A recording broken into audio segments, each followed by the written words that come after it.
Nous bénissons d'abord le Seigneur qui nous a donné l'opportunité d'être avec vous aujourd'hui pour partager la parole. Et ma prière est que le Seigneur vous comble de sa grâce et de sa bonté. Et que Dieu multiplie en votre faveur toutes les bonnes choses. Que le Seigneur vous garde donc, qu'il vous protège. J'ai décidé de faire cette émission en réaction à l'émission tenue par ma bien-aimée sœur Esther Safi Abigail, où je n'ai pas apprécié, je n'ai pas aimé la manière dont le bien-aimé, le prophète Joseph Nzembele a parlé, parce que j'ai trouvé qu'il y avait beaucoup d'imprécisions, il y avait beaucoup d'erreurs. Voilà pourquoi, donc, en tant que ministre de la parole, il est de mon devoir de pouvoir m'élever et de pouvoir parler. Nous parlerons donc des assemblées de saints et nous parlerons de l'évangile éternel. Vous savez, frère, quand le Philistin Goliath s'est levé contre les enfants d'Israël, David ne pouvait pas se taire. Donc, quand un incirconcis se permet d'insulter l'armée de l'Éternel, je pèse mes mots, un véritable enfant de Dieu ne peut pas se taire. Et le ministre ne peut pas se taire. Vous savez la différence qu'il y a ici, c'est que j'en parlerai dans la doctrine. Dans la doctrine, frère, les frères, ils ne se battent pas. Les frères ne viennent pas sur la place publique pour se donner le coup. C'est la doctrine. Mais quand un Philistin s'élève contre un enfant de Dieu, il va de soi, frère, que David doit sortir du rang pour se poser la question, mais qui est donc cet homme qui insulte l'armée de l'Éternel? Voilà pourquoi je suis sorti de mon terroir. Parce que je trouve que celui qui parle en notre nom, il n'a pas qualité de parler. J'aurais bien voulu qu'il nous rencontre dans la compréhension et dans la saisie des Écritures. Qu'il nous rencontre là, ça aurait été une bonne chose. Malheureusement, il ne nous a pas rencontrés dans la compréhension et dans la saisie des Écritures. Voilà pourquoi je vais commencer par apporter la correction et la précision. Frère, j'ai toujours dit ceci. Vous savez, citer une écriture n'est pas un problème. Tout le monde peut citer des écritures. Tu peux avancer 1000, 40 000, 50 000 écritures. C'est pas un problème. Le problème, c'est de quelle manière, après avoir jeté l'écriture, comment tu vas aller la toucher. Donc, il y a beaucoup de gens qui citent des écritures et ils pensent qu'en citant l'écriture, c'est l'argument d'autorité. Non, frère. Quand tu cites l'écriture, il faut savoir comment toucher l'écriture. C'est ce que Moïse a fait. Dieu dit à Moïse, qu'est-ce que tu as dans ta main? Moïse il dit, j'ai un bâton, une verge. Dieu dit, jette-la par terre. Moïse prend la verge, il jette par terre. C'est l'écriture. La verge devint un serpent. L'Éternel dit à Moïse de reprendre la verge, de reprendre les serpents. Mais Dieu dit à Moïse, quand tu reprendras, il faut reprendre le serpent par la queue. Vous voyez? Parce que si Moïse n'avait pas pris la verge par la queue, qui était devenu un serpent, Moïse serait mordu. Il y a des frères aujourd'hui, il y a des gens qui pensent qu'en citant les Écritures, ils ont l'argument d'autorité. Vous citez une Écriture, mais quand tu touches l'Écriture, nous nous rendons très vite compte que tu es allé toucher les serpents au niveau de la hanche et tu as été mordu. Apocalypse chapitre 14. Regardez comment le bien-aimé Joseph Nzembele a très mal touché cette écriture. Je dis très mal. Et j'ai plaint que mon bien-aimé l'apôtre Céphas l'a laissé passer. Prenons Apocalypse chapitre 14. Remarquez, vous allez voir comment est-ce que... Vous savez frère, quand quelqu'un a des mauvais sentiments, même quand tu fais une bonne chose, il ne va plus accepter. Parce que son cœur est rempli d'amertume. Je prends Apocalypse chapitre 14. Prenons Apocalypse chapitre 14. Le fameux verset 6 qui vous dérange tellement. Je prends. J'ai vu un autre ange qui volait par les milieux du ciel, ayant un évangile éternel. C'est écrit. Nous n'avions pas fondé. On n'a pas imaginé des choses de notre tête. C'est écrit qu'il y a un évangile éternel. Mais remarquez la manière dont les frères ont très mal saisi l'écriture.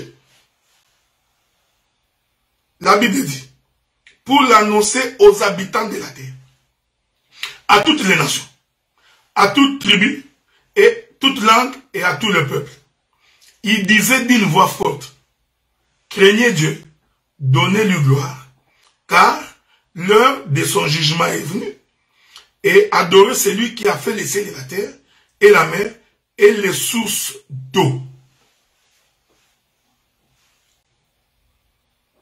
Cet évangile ici, c'est l'évangile annoncé à tous les habitants de la terre. J'ai dit bien à tous les habitants. Regardez maintenant les frères. Il va toucher les livres de Luc. Il dit que dans les livres de Luc, il est écrit que l'Esprit du Seigneur est sur moi, il m'a oint pour proclamer la délivrance, la liberté, une année de grâce. Le Seigneur s'est arrêté là. Parce que dans Ésaïe, il est écrit un jour du jugement. Donc, le frère Joseph Nzembele, il dit, donc si l'on doit parler de l'évangile éternel, il faut que ça soit après l'enlèvement. Vous voyez frère, quand quelqu'un ne comprend pas les Écritures, il dit des choses qu'il ne maîtrise pas. C'est ce qui fait la différence de ce que lui appelle un mouvement. C'est ici que nous sommes différents. Frère, je vous dis, nous sommes différents. Mais bien aimé dans les seigneurs, après l'enlèvement, vient le temps de l'Église. Non, le temps d'Israël. Comme vous le savez, lorsque l'Église sera enlevée, l'Antichrist apparaîtra. Le monde fera face à la guerre de Gog, Magog, Armageddon. Mais quand vous lisez votre Bible, vous allez vous rendre compte que pour visiter Israël, le Seigneur doit envoyer les deux oliviers, les deux prophètes, Moïse et Élie. Mais ces deux prophètes-là qui vont prêcher en Israël, ils prêcheront le même évangile que l'Église a écouté. Est-ce que vous me suivez? Les deux prophètes ne vont pas aller fomenter, inventer un évangile. Non. Les deux prophètes, quand ils visiteront Israël, ils ne vont répéter que ce que nous enseignons. Ce que nous prêchons. C'est-à-dire que le même évangile qui est prêché aujourd'hui, c'est le même évangile qui doit être prêché après l'enlèvement en Israël. Je voudrais que vous me suiviez bien. Donc quelqu'un ne peut pas dire que l'évangile éternel de Apocalypse chapitre 14 verset 6 ne concerne que Israël, ça ne peut pas concerner l'Église. Ça c'est une fausseté. C'est pourquoi la Bible dit que si quelqu'un a un défaut dans l'œil, Vous voyez? Il ne peut pas servir. C'est écrit, tout ce que nous disons des choses qui sont bibliques. Essayez de ne pas dire que, je l'ai entendu dire que nous sommes agressifs. Non. Vous savez, quand on dit la vérité et que l'autre est dans la fausseté, celui qui est dans la fausseté, il est en train de croire qu'on est en train de l'agresser. On ne l'agresse pas. La Bible interdisait que si quelqu'un a un défaut dans l'œil, qu'il puisse servir. Or, les défauts dans l'œil t'empêchent de bien lire, de bien voir. Donc quand quelqu'un a un défaut dans l'œil, sa vision est obscurcie. Voilà pourquoi il ne voit pas très bien les Écritures. Donc, Apocalypse chapitre 14, verset 6, cette écriture-là commence d'abord par le temps de l'Église. Parce que, au temps d'Israël, il n'y aura pas un nouvel évangile. Il n'y aura pas un nouveau message. Il n'y aura pas une nouvelle prédication. C'est pourquoi, parce que vous savez, quand quelqu'un ne comprend pas comment nous naviguons dans les Écritures, qu'il soit humble, qu'il s'assoie et qu'on l'enseigne. Remarquez, le Seigneur annonce sa mort et sa résurrection. Le Seigneur est ressuscité, il apparaît aux disciples. Pendant que le Seigneur apparaissait aux disciples, Thomas, l'apôtre Thomas n'était pas présent.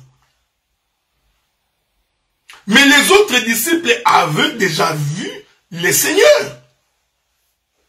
Nous disons que ces disciples-là représentent tout un temps prophétique.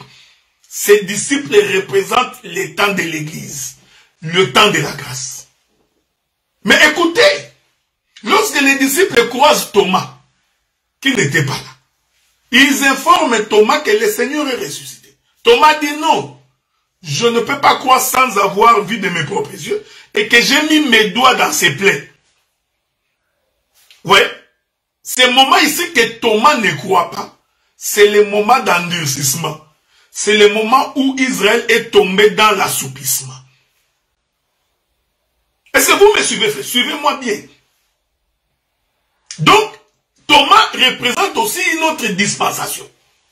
Thomas, il représente, je voudrais vous dire, rassurez-vous frères, c'est quand nous disons que les assemblées de saints, nous avons la doctrine, frère, nous avons la doctrine.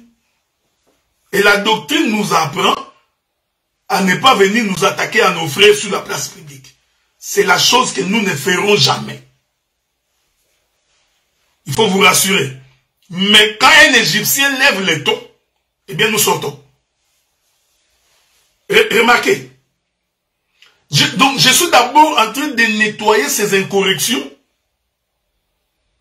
Nettoyer cette mauvaise présentation de l'écriture. La Bible n'est pas le français. La Bible n'est pas le français. La Bible n'est pas le français. Le diable a dit à Jésus, il est écrit. Jésus aussi a répondu, il est écrit. Donc la Bible, ce n'est pas le français. La Bible, c'est la pensée de l'écriture. Cette chose-là n'est pas donnée à tout le monde, frère. Donc, Joseph Nzembe nous a insultés. Lui, il a raison de nous insulter. Parce qu'il nous a insultés, mais gentiment, poliment. Donc, quelqu'un d'instruit, il va comprendre que le frère nous a insultés. Il nous a traités de ultra-conservateurs, extrémistes, je ne sais pas moi quoi, des églises de réveil. Nous ne sommes pas une église de réveil. Quand lui en parle, c'est bien. Mais quand nous parlons, il va dire que nous sommes agressifs. Non, il en a parlé. Alors, nous relevons les défis. S'il voudrait un partage contradictoire, on va le faire. Donc, il a mal interprété Apocalypse 14, verset 6. Cet évangile ici, éternel, doit être prêché et au temps de la grâce et au temps d'Israël. Israël ne peut pas écouter autre chose. Je venais pour dire. Donc, Thomas est une dispensation qu'il ne croit pas quand on lui apporte la nouvelle que Jésus est ressuscité. Mais quand Jésus est ressuscité, qu'est-ce qu'il a fait? Il n'a fait que répéter. Il dit, ce que tes frères avaient déjà vu, je te le montre. Thomas vient donc placer ta main dans mes plaies. C'est alors que Thomas croira. Ces choses ici, que nous expliquons ici, je vous l'ai dit honnêtement, laissez mes témoins. Joseph ne peut pas voir ça, frère Zembele. Il peut pas voir que quand le Seigneur est en train d'apparaître à Thomas, le Seigneur qui se présente devant Thomas là, il représente les deux oins. Tu vois? Parce que pour que Israël croie à l'évangile, il a besoin du témoignage de ces deux prophètes. Voyez-vous?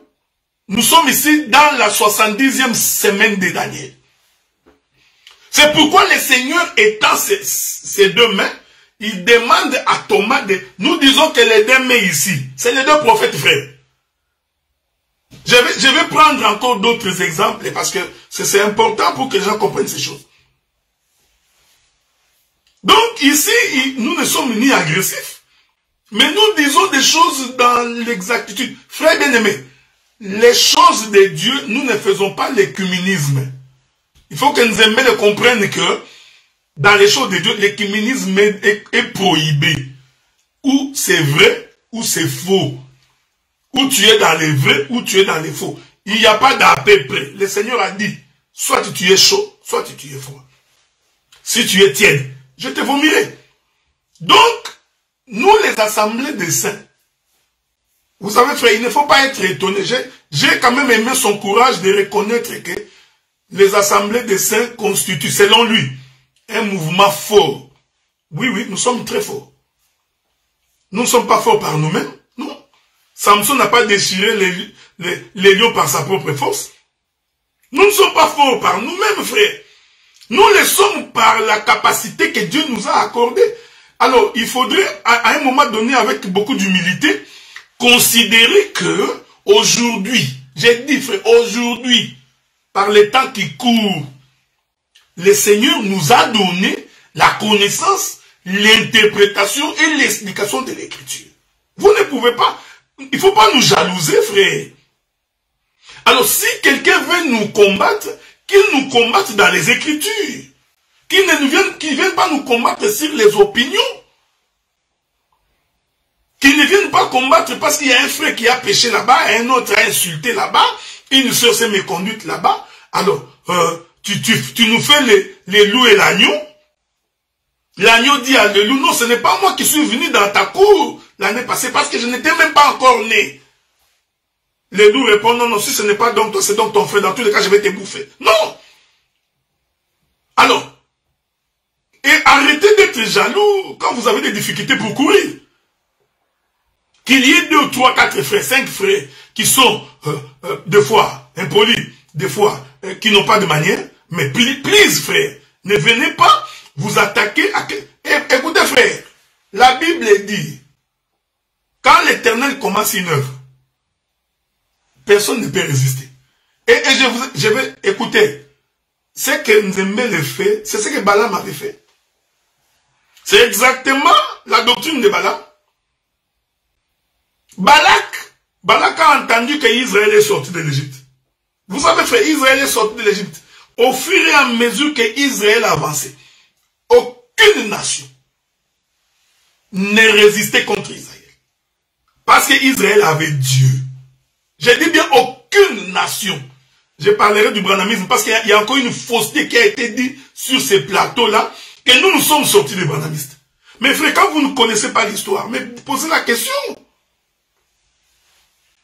Ne parlez pas en notre nom, même l'aveugle que le Seigneur a guéri. Quand on a posé à ses parents, mais cet homme n'était-il pas aveugle? Comment voit-il? Les parents ont répondu. Il a de l'âge, allez nous poser la question. Donc, le pasteur Joseph Nzembe ne peut pas parler à notre nom. Bon, je comprends des fois qu'il va être connu. Donc, il s'est dit probablement que s'il fait un débat ou un partage avec Esther sur les assemblées des saints, donc comme lui-même a reconnu que nous sommes très forts, alors faisant un partage sur les sujets qui nous concernent, il va être connu. Mais nous n'avions jamais été connus sur base de ça. Nous sommes connus au travers de l'Écriture. C'est la connaissance de l'Écriture, l'explication de l'Écriture qui fait que la renommée a circulé le monde, frère. Donc, soyez en paix. D'abord, je voudrais te remercier pour ton témoignage, parce que tu as au moins témoigné qu'à Kinshasa, c'est impossible. Au Congo, nous avons envahi le Congo. Donc, personne ne peut aujourd'hui dire que l'évangile n'est pas au Congo, frère. Ça, c'est de la prétention. Les assemblées des saints. J'ai dit et j'ai précisé. Je voudrais ici rassurer tous les saints. Vous savez, quand vous expliquez l'écriture, il faut bien expliquer l'écriture. D'abord, nous sommes saints parce que nous avons cru au Seigneur. Parce que nous sommes rachetés. Nous avons quitté le monde. Nous vivons dans la paix, dans la tranquillité. Nous sommes saints. Mais un saint, il a aussi une église locale. Donc tu ne peux pas renier ton église locale. Ton église locale, c'est une assemblée de saints. Il ne faut pas en avoir honte. Parce qu'un frère s'est méconduit, toi tu vas avoir honte. Pourquoi? Nous sommes une assemblée locale qui s'appelle l'assemblée des saints. Mais c'est l'écriture. Pourquoi vous voulez refuser quelque chose les choses inscrites dans les écritures? Je vais vous donner. Je vais vous donner des éléments. Il ne faut jamais, je dis bien frère, jamais avoir honte de porter l'étiquette d'un saint. Nous en sommes très fiers. Et nous sommes très fiers parce que Dieu nous a donné la bouche, comme dit le livre de Luc, une bouche devant laquelle personne ne peut résister. C'est pourquoi nous avions terrassé les Branhamistes, ils sont tous tombés. Je vais revenir. Les Branhamistes ont fait souffrir les églises de réveil. Ils vous ont fait souffrir, il faut reconnaître ça. Vous étiez incapables de vous tenir parce que vous étiez habitués à prêcher Jésus est bon, Jésus est ressuscité, Jésus lave les péchés, invoquer le sang de Jésus. C'est tout ce que vous saviez.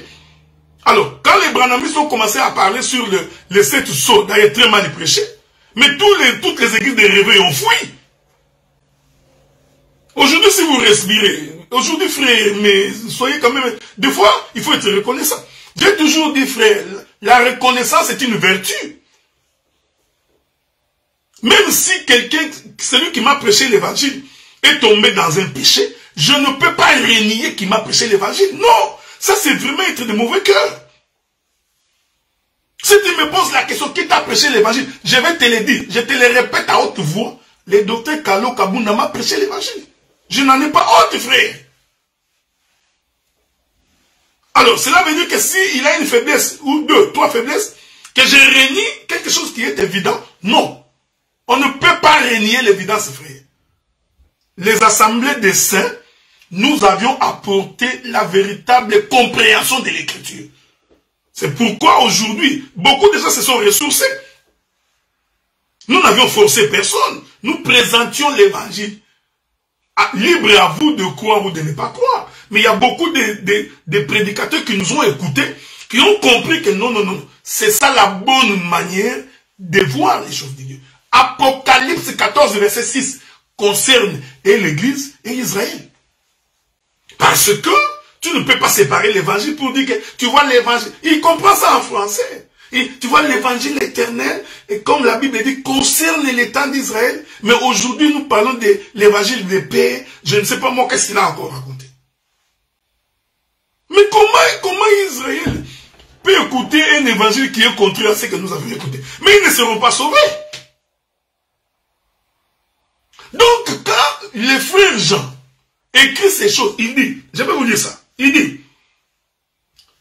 qui volait par les milieux du ciel. Je vais vous éviter des révélations parce que déjà là vous avez des difficultés. J'ai vu un autre ange qui volait par les milieux du ciel et a un évangile pour annoncer à tous les habitants de la terre, à toute nation, à toute tribu et toute langue et à tout peuple. Il disait d'une voix forte, craignez Dieu et donnez-lui gloire. Bien aimé dans le Seigneur. Mais pour craindre Dieu, il faut l'explication et l'interprétation de l'écriture. Ainsi, quand on croit, on donne gloire au Seigneur. Mais Israël va attendre que nous partions comme ça. Il faut lire le livre de Zacharie. La Bible dit que le Seigneur apparaîtra dans la maison d'Israël. Meurtri, frappé. Alors ses frères vont lui poser la question. Qui t'a donc fait ça? Qui t'a donc fait ça? Il dira, ce sont les fils de mon père. Et Israël va se repentir. Il se repent de quoi? Mais il se repent de l'œuvre de la croix. Donc, le même évangile qui nous est prêché aujourd'hui, c'est le même évangile qui va être prêché en Israël. C'est ce que nous appelons l'évangile éternel. Maintenant, quand nous disons le pourquoi de chaque chose, mais est-ce que c'est une chose inventée? Mais est-ce que les gens lisent la Bible? La Bible dit que Dieu a fait toutes choses avec un but. C'est écrit dans vos Bibles, frères. Chaque chose que Dieu a faite, toute écriture est inspirée de Dieu, utile pour corriger, censurer et enseigner. Donc, derrière chaque écriture, il y a une raison. Ce n'est pas nous qui inventons ces choses, bien aimés dans les Seigneurs. Ce n'est pas une invention. Derrière toute écriture, il y a une instruction, il y a une censure et il y a un enseignement pour corriger. C'est ce que nous appelons le pourquoi. Pourquoi Dieu a-t-il fait ça? C'est conformément à l'écriture qui dit que Dieu fait chaque chose avec un but. En quoi ça peut déranger? En quoi ça dérange? En quoi ça pourrait déranger? Donc, l'évangile éternel, que cela ne vous déplaise, mais nous voyons que ça vous déplaise juste par haine ou par jalousie. Je ne vois pas pourquoi ça devrait vous déranger. C'est écrit dans la Bible. Tu peux t'en approprier si tu veux. Qui t'a empêché? Tu peux t'en approprier, prends le terme. C'est écrit dans vos Bibles. C'est l'évangile éternel. C'est cet évangile qui a quitté. C'est tout un homme. Là encore, ça va être difficile pour vous. L'évangile, c'est tout un homme qui a quitté l'éternité, qui est rentré dans les temps et qui rentre dans les temps. Je vous ai toujours dit ceci, frère. Un jaloux jette toujours les regards sur l'offrande de son frère. Quand tu vois quelqu'un qui a les regards tout le temps sur l'offrande de son frère, c'est un jaloux. Ça n'a pas commencé aujourd'hui. Caïn et Abel sont en train d'offrir. Caïn regarde l'offrande d'Abel, il voit qu'il a été exaucé. Ça l'énerve. La jalousie commence. Nous sommes une bénédiction pour le corps de Christ. Nous n'avons pas honte de le dire. Nous, les assemblées des saints, nous sommes une bénédiction pour le corps du Christ. C'est une promesse. Je vais vous lire la promesse. Peut-être que les gens ignorent cette promesse-là. C'est comme ça qu'il parle comme ça. Laissez-moi vous trouver cette promesse-là. Ok? Avec votre permission, je vais vous trouver la promesse. Ce sont des choses qui sont dans la Bible. C'est une promesse. Tu ne peux pas renier une promesse de Dieu. Attendez. Je ne sais pas si je vous trouverai l'écriture. Il y a des faits. Vous savez, je profiterai pour dire des choses que j'ai des choses à dire ici. C'est une promesse que le Seigneur a faite. Et la promesse, on ne peut pas la refuser. Nous prenons Daniel chapitre 12. C'est que nous vivons, quand tu lis les signes des temps, tu vas te rendre compte que nous nous approchons vers la fin. Daniel chapitre 12. Je vais lire pour toi. À partir du verset... Laissez-moi commencer par le verset 2. Plusieurs de ceux qui dorment dans la poussière de la terre se réveilleront les uns pour la vie éternelle et les autres pour l'opprobre et pour la honte éternelle. Ceux qui auront été intelligents brilleront comme la splendeur du ciel. Ceux qui auront enseigné la justice à la multitude brilleront comme les étoiles et à toujours et à perpétuité. Verset 4. Toi, Daniel, vous devriez nous remercier, frère. Vous, les églises de réveil, mais remerciez-nous. Honnêtement, frère, mais je ne sais pas si c'est qu'est-ce qui vous arrive. Remerciez-nous parce que grâce à nous, vous avez augmenté votre connaissance. Quand je dis nous, des fois, tu vas encore dire que c'est de l'orgueil. Quand nous disons nous ici, nous voulons dire nous avec le Saint-Esprit. Quand nous disons nous avec le Saint-Esprit, ce n'est pas mauvais. Paul a dit ça. Pierre a dit nous et le Saint-Esprit. On ne peut pas refuser de dire nous. Nous, c'est une écriture. Pierre, il a dit nous et le Saint-Esprit. Nous et le Saint-Esprit, frère. Il dit ceci. Toi, Daniel, tiens secrète ces paroles. Scelle les livres jusqu'au temps de la fin. Plusieurs la liront et la connaissance augmentera. Nous sommes au temps où la connaissance est en train d'augmenter. Vous allez voir que quand la connaissance augmente, c'est aussi en fonction de la génération. Nous ne pouvons pas prêcher aujourd'hui comme à l'époque où nous prêchions il y a 20 ans, 25 ans passés. Parce que plus nous avançons vers Cana, plus la connaissance augmente. Et quand la connaissance augmente, elle envahit la fausseté. Qu'est-ce que vous voulez qu'on dise? Parce que les faux mouvements, Dieu a dit, si cette œuvre est de Dieu, vous la combattez inutilement parce qu'elle va prospérer. Et vous savez, quand nous avions commencé ces choses ici, quand nous disons encore la chose, ça vous énerve. Mais quand nous avions commencé à servir le Seigneur, aucun d'entre nous ne s'imaginait où nous sommes aujourd'hui, frère. Nous n'avions pas imaginé que cette église atteint les assemblées des saints aura cette ampleur. Ça n'a jamais été dans nos projets. Nous prions le Seigneur. Et comme nous avions la promesse que la connaissance augmentera, c'est comme ça que la connaissance a augmenté. Donc l'évangile éternel, c'est le même évangile qui doit être prêché. Et en Israël, et chez les nations.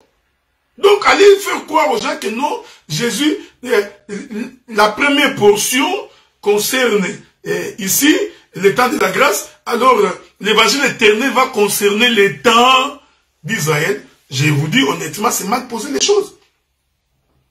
J'ai beaucoup d'écritures, plusieurs écritures. Israël traverse Canaan. Il y a une partie d'Israël qui est allée au-dessus du Jourdain. Il y a une autre partie qui est restée en dessous du Jourdain. La Bible dit que ceux qui étaient restés de l'autre côté ont appris que leurs frères se sont détournés de la voie de Dieu. Alors ils ont envoyé les gens pour aller vérifier l'autel. Ils sont descendus, ils ont vérifié que non, l'autel est conforme. Ils ont dit non, ce sont nos frères. Tu ne vois pas? C'est le même, c'est l'autel là, c'est tout un message. D'un côté comme de l'autre. C'est ce que nous appelons l'évangile éternel. Mais qu'est-ce que vous voulez? Donc de deux côtés du Jourdain, c'est que les enfants d'Israël voulaient vérifier est-ce que l'autel est conforme. Ils ont dit oui, nous sommes allés voir, l'autel est conforme. Ils ont dit, ce sont nos frères. Nous n'allons pas aller les combattre parce que nous avons vérifié l'autel. Vous voyez? Nous disons que la partie qu'on est allé vérifier l'autel, c'est Israël. Mais ils ont vérifié que l'autel qui était aussi bâti de l'autre côté. Donc la Bible, la parole que nous enseignons aujourd'hui, c'est la même parole qui va être enseignée aux Juifs. Donc, tu ne peux pas dire que l'évangile éternel concerne les Juifs, ça ne nous concerne pas. Non, tu vois, c'est ça avoir un défaut dans l'œil. Premier élément. Deuxième élément, j'ai encore entendu une fausseté grave sur ce plateau-là, dire que nous sommes sortis de Branham. Mais qui a dit, qui est en train de dire des choses comme ça? Mais quand vous ne connaissez pas l'histoire, mais posez la question. Posez la question. Et puis, grave, parlons bon français, pire. Le bien-aimé a voulu nous faire croire que nous avons des tendances misogyniques en ce que nous maltraitons nos sœurs. Mais bien-aimés dans les Seigneurs, mais allez compter les nombres de sœurs qui sont dans les assemblées. Si c'était vraiment ça, mais pourquoi ils ne sortent pas? Pourquoi vous pensez que nous allons faire de la compromission pour donner la place aux femmes pour qu'ils deviennent des ministres? Mais ce n'est pas nous, ce n'est pas de notre faute, frère. Mais c'est écrit dans votre Bible. Quand vous posez à ces gens la question, en quoi est-ce que vous trouvez que nous dérangeons les sœurs? Vous allez vous rendre compte. J'ai dit 90% de ces gens, ils disent, parce que les femmes ne prêchent pas dans les assemblées des sœurs. C'est tout ce qu'ils ont à dire. Est-ce qu'il y a autre chose? On vous a dit que les femmes ne mangent pas, que les sœurs ne prient pas, qu'ils ne chantent pas, qu'ils n'adorent pas, qu'ils ne témoignent pas. C'est ce qu'on vous a dit. Votre problème, c'est que vous pensez que nous allons donner la chair aux femmes dans les assemblées des saints pour qu'ils prêchent. Mais c'est anti-doctrine.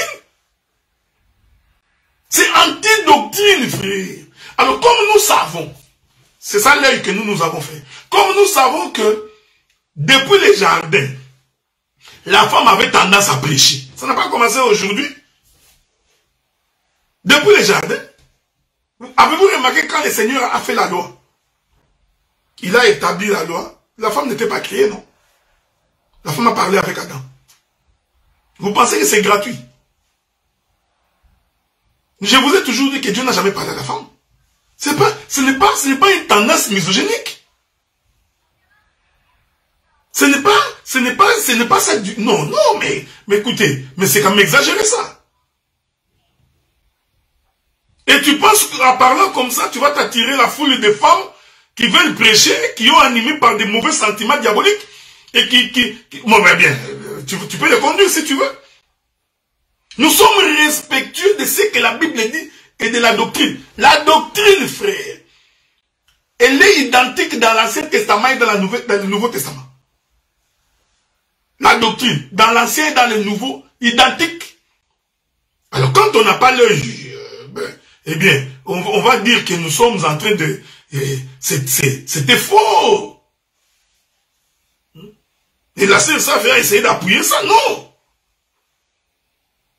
Regardez, frère. Dieu, quand il donne la loi, le commandement, je donnerai plusieurs éléments. Je vais courir vite pour que vous voyez. Dieu a donné la loi, les garants de la loi. C'est lui qui prêchait dans les jardins, qui a donné les noms. C'était Adam. La femme n'était pas encore manifestée, parce que vous ne voulez pas qu'on parle.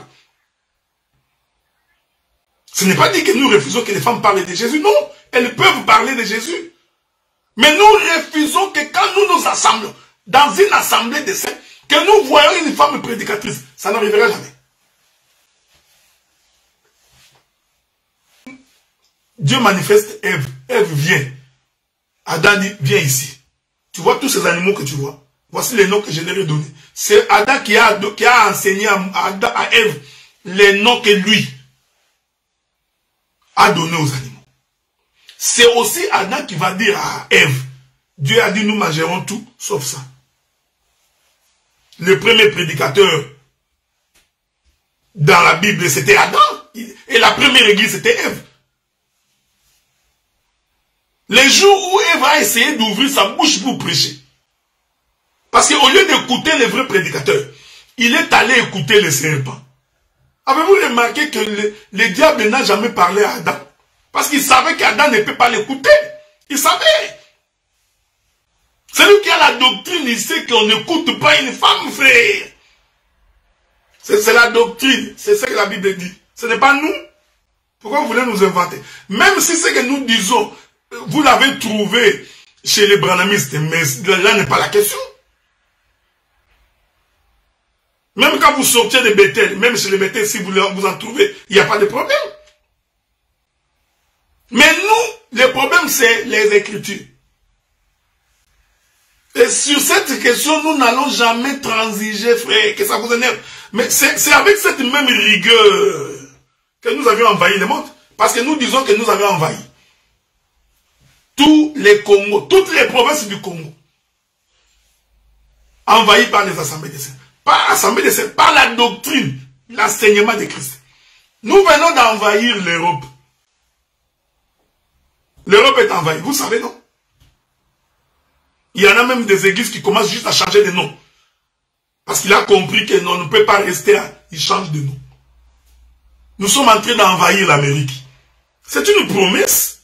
Nous ne le faisons pas par notre propre effort. Nous prêchons comme vous prêchez. Alors il faut vous poser la question, mais pourquoi les gens suivent ce que nous disons? Et ne suivent pas ce que vous racontez? Mais c'est parce qu'ils se rendent compte que votre manière de présenter les choses n'est pas si bonne. Non, je vais ajouter. Ne viens pas, tu vois, Déborah était prophétesse. Parce que tu confonds les ministères prophétiques et les dons de prophétie. Est-ce que nous, avons-nous refusé qu'il y ait des femmes prophétesses dans les assemblées des saints? Qui a refusé?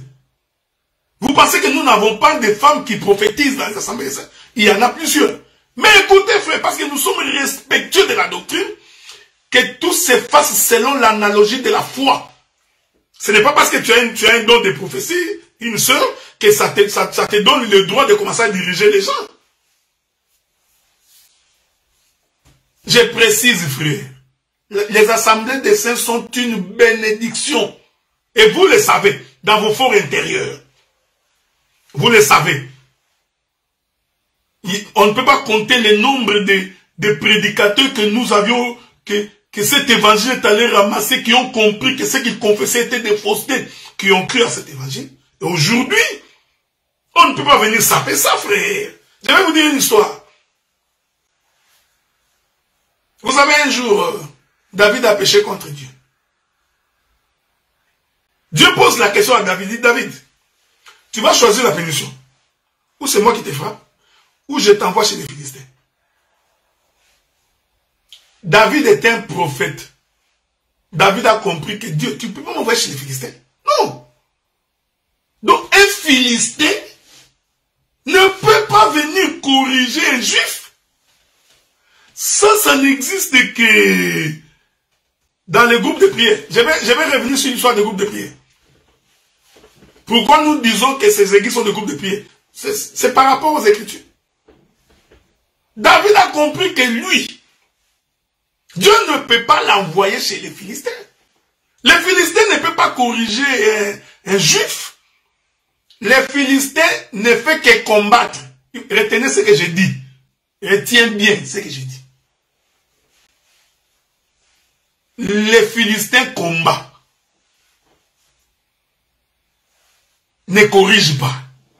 David a dit au Seigneur, non, tu ne peux pas m'envoyer chez les Philistins.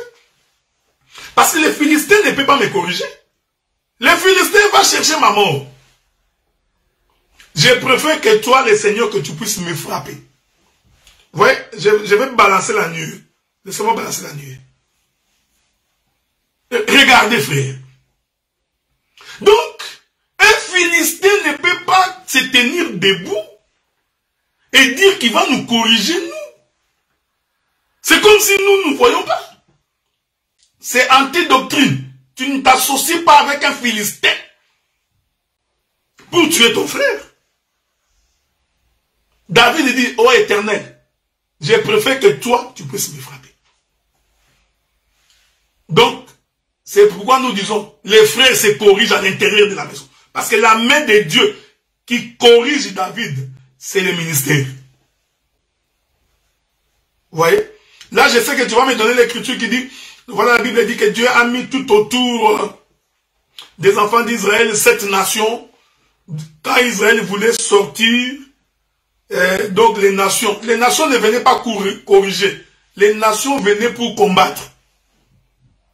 Mais je préfère ne pas prendre des altitudes. Parce que les gens ont beaucoup de difficultés pour nous comprendre. Parce qu'en fait, le peuple, les nations que Dieu a mis tout autour d'Israël, pour que chaque fois qu'Israël veut se détourner de sa voie, que ces nations viennent les remettre sur le chemin. Ici, ces nations-là, c'est la main de l'Éternel. Mais c'est sûr que tu ne comprendras pas ces choses. Donc, nous précisons pour dire que les assemblées de ces sont une bénédiction.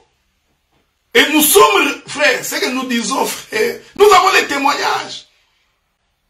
Maintenant, je dis bien, quand tu crois à l'évangile vrai, tu as la bonne interprétation de l'écriture. Tu es un homme qui craint le Seigneur, qui vit en dehors du péché. Aucun pouvoir de l'ennemi ne peut résister contre toi. Combattre les assemblées de cette tu finiras par tomber. Parce que nous ne sommes pas une secte. Bon, d'ailleurs, frère, d'ailleurs. Est-ce que quand on dit qu'on est une secte, c'est mauvais? Attends, je vais vous trouver l'écriture. Il y a des gens qui pensent que quand il dit un mot, ça va nous énerver, nous allons perdre le contrôle. Attendez. Il faut pas. Je crois que probablement que si on le définit en français, bon, c'est normal parce qu'il est défini en français. Attendez, je vais vous donner une bonne écriture. Une bonne écriture. Non! Nous disons ceci, frère, parce qu'à un moment donné, on se rend compte que les gens commencent à oublier très vite. Il ne faut pas oublier très vite, frère. Je vais vous lire deux, trois écritures. Actes des Apôtres, chapitre 24, verset 5. Prenons ça. nous avons trouvé cet homme qui est une peste, qui excite des divisions parmi tous les juifs du monde, qui est le chef de la secte des Nazaréens. Et ça a commencé aujourd'hui. Et ça a commencé aujourd'hui. Que l'on dise à ceux qui sont dans la vérité qu'ils sont une secte. Est-ce que vous pensez que c'est étonnant? Pourquoi est-ce que les apôtres dérangeaient les autres? Parce que les apôtres avaient la vérité et étaient dans la fausseté. C'est comme ça qu'ils l'ont traité de secte. Je vais encore t'ajouter une autre écriture. Actes des apôtres, chapitre 24, verset 14. Je t'avoue, bien que je sers les dieux de mes pères, selon la voie qu'ils appellent une secte, croyant tout est écrit dans la loi et dans les prophètes. Je t'ajoute une autre écriture.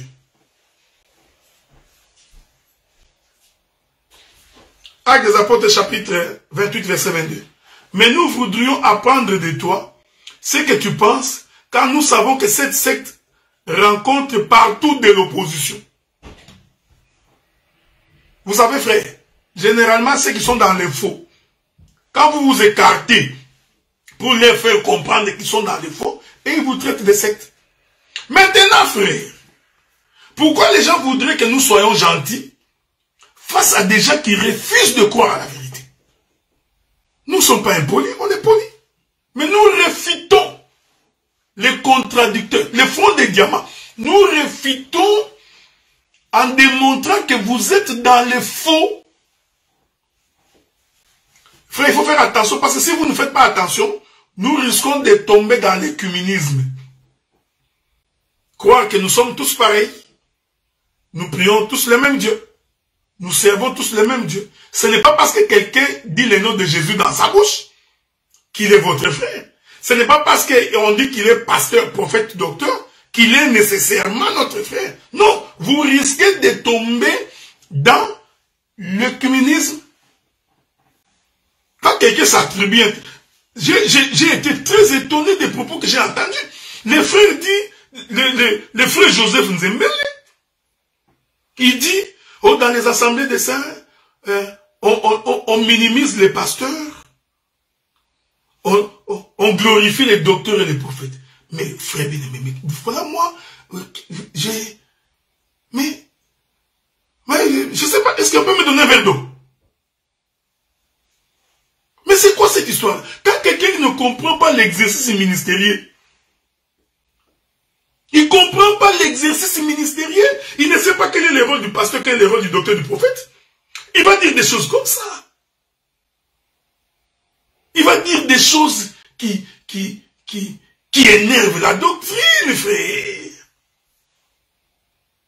Car il ne comprend pas l'exercice pastoral. Vous savez, frère, quand vous allez dans un champ de combat, Dieu n'est pas fou. Dieu fait des choses avec ordre, frère. Quand Israël voulait sortir au combat, Israël ne prenait pas tous les hommes. Israël prenait les habiles, ceux qui sont exercés au combat. Donc nous comprenons que dans les camps d'Israël, il y avait des hommes adultes, mais quand il s'agissait du combat, on leur disait non, vous attendez. Quand nous entrons dans les champs évangéliques comme ça, frère, il y a les ministères de combat. C'est ce que le bien-aimé n'a pas compris. Nous, il y a les ministères de combat quand nous sortons, surtout quand il s'agit de renverser les fausses doctrines, qu'il y en a, toutes les fausses doctrines qu'il y en a. Ici, je ne parle pas du combat d'évangélisation.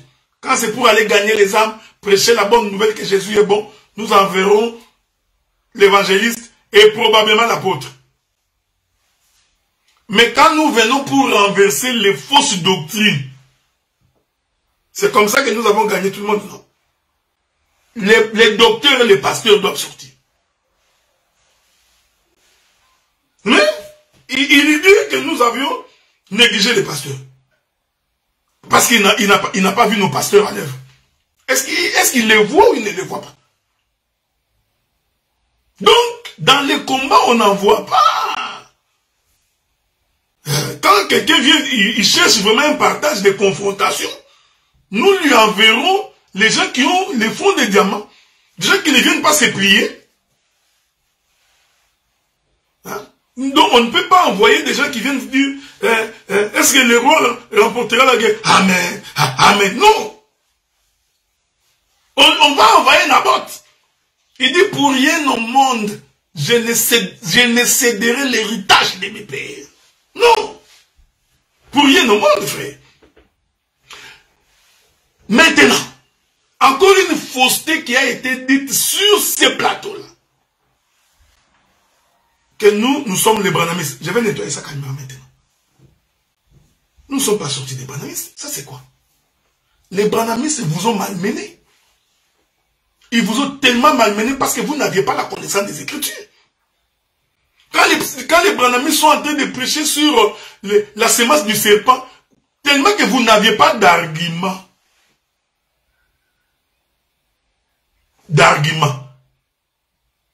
Ils vous ont tellement malmené, ils vous ont poussé jusqu'à votre dernier retranchement. Nous avions eu pitié de vous. Aujourd'hui, les branhamistes sont incapables de parler avec nous. Alors, sur base de quel élément les bien-aimés diraient que nous sortons, nous sommes des branhamistes? Non. Si les branhamistes se voient la tête et que nous, les sœurs également se voient la tête, vous dites que c'est ça, nous sommes comme les branhamistes. Mais frère, mais c'est écrit dans la Bible que la femme qui prie ou qui prophétise, la tête non voilée, déshonore son chef. Est-ce que c'est nous qui avons écrit cette Bible? Donc si un branhamiste le fait, mais regardez frère, mais les mpévalons aussi, les femmes se voilent, non? Les sœurs des catholiques, pourquoi vous ne nous avez pas rapprochés des catholiques aussi? Les kimbangistes aussi, les sœurs se voilent, non? La différence, c'est que nous avons l'interprétation de le pourquoi les femmes se voilent. Vous voyez? C'est ça toute la différence. Nous avons l'explication, le pourquoi. Donc, c'est écrit. Donc, vraiment, honnêtement, frère, au lieu de nous bénir, de remercier Dieu, parce que grâce à nous, aujourd'hui, vous avez compris que les branhamistes ont beaucoup d'erreurs. À l'époque, les gens qui ne connaissent pas l'histoire, qui a résisté contre les branhamistes au Congo? Qui de vous peut aller faire un débat avec un branhamiste? Il y a même un autre là, il est polygame. Il vous balance les écritures de gauche à droite. Il envoie l'écriture. Tu vois un pasteur debout, il a les étoiles, comme on appelle, comme on mine étoile. C'est pas ce que ça veut dire. Donc le pasteur est perdu. Juste par les écritures qu'on lui envoie. Nous avions la maîtrise de l'écriture. Même les branhamistes ont compris que non. Nous ne sommes pas une église de réveil. Donc quand tu ne connais pas l'histoire, pose la question.